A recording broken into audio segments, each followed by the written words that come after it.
Hello everyone. तर आज बघणार आहे आपण दिवाळी स्पेशल फराळ रेसिपीमध्ये सर्वात कॉमन आणि सर्वांची आवडती अशी शंकरपाळ्याची रेसिपी. अगदी खस्ता कुरकुरी शंकरपाळ्या होण्यासाठी काही छोट्या छोट्या ट्रिक आहे, तर माझा व्हिडिओ तुम्ही शेवटपर्यंत बघा. त्यासाठी का परातीमध्ये घेतला आहे आपण 2.5 वाटी मैदा, सोबतच टाकणार आहे आपण 1 वाटी बारीक रवा. आपल्याला बारीक रवाच घ्यायचा आहे बघा. तुमच्याकडे बारीक रवा नसेल, जाड रवा असेल तर तुम्ही मिक्सरमधून थोडंसं फिरवून घ्या. त्यामुळे टाकणार आहे आपण चिमूटभर मीठ आणि पाव चमचा टाकणार आहे सोडा. सोडा टाकल्यामुळे शंकरपाळ्या एकदम खस्ता कुरकुरीत होतात. आता एका भांड्यामध्ये आपण मोहन गरम करणार आहे. मोहनसाठी मी साधं तुपाचा वापर केलेला आहे. आपल्याला तूप छान कडकडीत गरम करून घ्यायचं आहे. तूप गरम होईस्तोवर एका भांड्यामध्ये घेतलं आहे आपण अर्धी वाटी साखर आणि अर्धी वाटी पाणी. बघा तूप छान गरम झालेलं, त्यामुळे टाकणार आहे आपण अर्धा चमचा जिरं आणि गरमागरम मोहन आपण टाकणार आहे आपल्या मैद्यामध्ये. जिऱ्यामुळे शंकरपाळ्याला खूप छान असा स्वाद येतो. बघा खमंग असे शंकरपाळ्या तयार होतात. आता आपण तुपा मस्तपैकी मैद्यामध्ये मिक्स करून घेणार आहे. सुरुवातीला आपण चमच्याने मिक्स करणार आहे. बघा साखर विरघळत आली आहे पाण्यामध्ये. नंतर आपण हाताने मस्तपैकी मोहन चेक करणार आहे आणि तूप छान असं मैद्याला लावून घेणार आहे.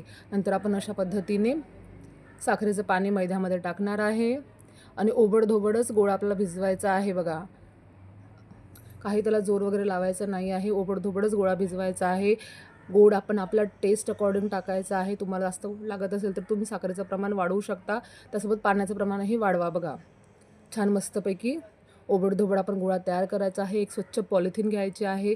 त्यामध्ये तो गोळा टाकून 1 घंट्यासाठी मस्तपैकी आपण रेस्टला ठेवणार आहे. बघा 1 घंट्यानंतर तो गोळा अशा पद्धतीने फुलून जातो.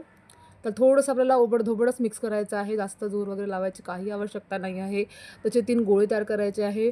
नंतर परात अशी आडवी करून त्यावर अशा पद्धतीने आपण जाडसर चपाती लाटून घ्यायची आहे. बघा अगदी सोपी अशी रेसिपी आहे, न चुकणारी रेसिपी आहे. तुम्ही ही रेसिपी एकदा नक्की ट्राय करून बघा.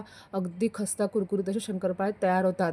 नंतर आपण अशा पद्धतीने शंकरपाळे कट करून घ्यायचे आहे. आपल्या आवडीप्रमाणे शेपप्रमाणे आपण शंकरपाळे छोटे मोठे कट करून घ्यायचे आहे. बघा छान शंकरपाळे तयार झालेले आहे. मी तेल गरम करायला ठेवले आहे.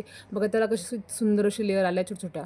बघा यामुळे समजते की आपले शंकरपाळे एकदम खस्ता कुरकुरीत होईल म्हणून. बघा सुरुवातीला तेल छान गरम करायचं आहे. नंतर थोडीशी आच आपल्याला कमी करायची आहे आणि मिडियम आचवर आपल्याला शंकरपाळे तळून घ्यायचे आहे. छानपैकी ब्राऊन कलर येऊसर आपल्याला शंकरपाळे तळायचे आहे. फुल गॅसवर आपल्याला शंकरपाळे तळायचे नाही आहे. जर फुल गॅसवर तळले तर आतमध्ये ते शिजणार नाही आणि नरम राहतील. बघा किती छोट्या छोट्या लेअर्स आल्या बघा त्याच्यामध्ये. आता आपण शंकरपाळ्या काढून घेणार आहे. अशा पद्धतीने माझे शंकरपाळे बाकीचे सर्व तळून घेतले होते. बघा मी तुम्हाला तोडून पण दाखवते माझ्या हसबंडच्या हातून. बघा एकदम खस्ता कुरकुरी शंकरपाळे आपले तयार आहे.